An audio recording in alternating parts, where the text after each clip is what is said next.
Hello, my dear students. Welcome back to our science class.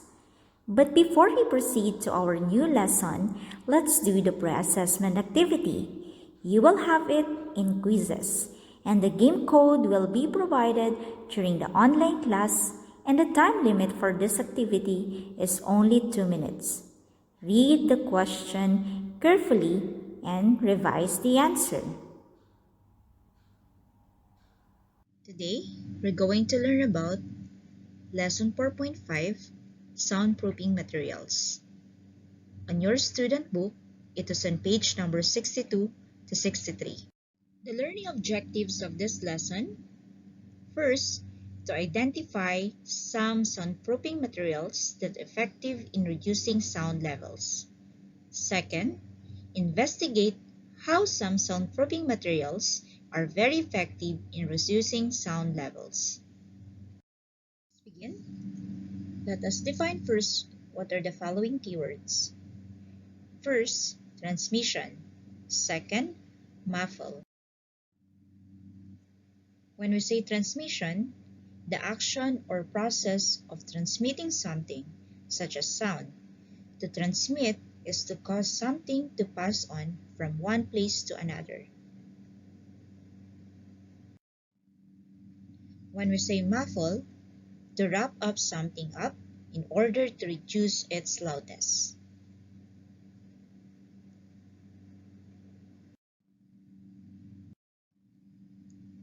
What are soundproofing materials? We have acoustic foam.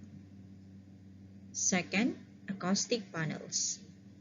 Third, sound insulation. And the last one, acoustic fabrics.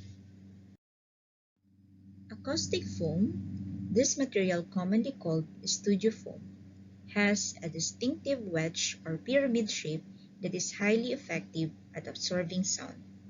They attach to walls as panels, hang from ceilings as bubbles, or sit in corners as bass straps.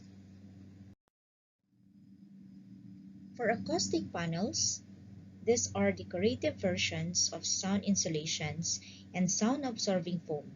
They can come into many appealing colors, patterns, and fabrics to serve as a dual purpose in the home and workplace.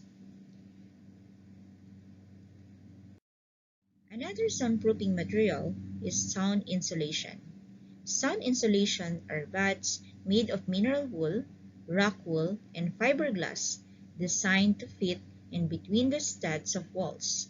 The bats fit snugly between studs to take up airspace that can transmit sound. For the last one, acoustic fabrics. These are thicker and heavier than other fabrics and used in theater curtains, blackout curtains, and studio blankets. So those are the soundproofing materials that are used to reduce the sound levels. We have acoustic foam, acoustic panel, sound insulation, and acoustic fabrics.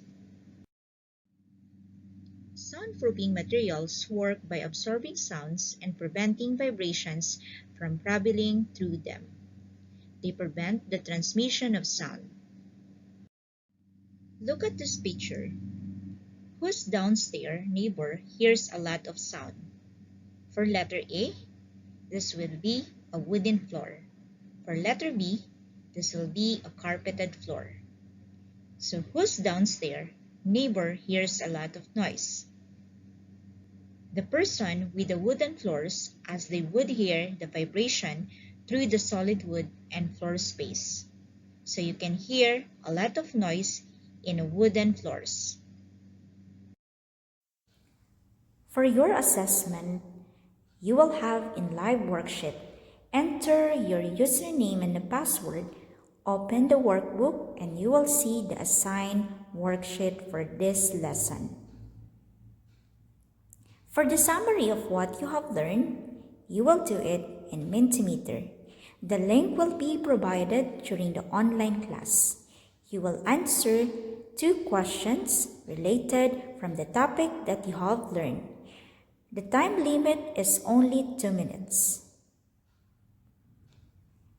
That's all for today. I hope you learned something about the different soundproofing materials and the use of each soundproof materials. Thank you for listening and have a nice day.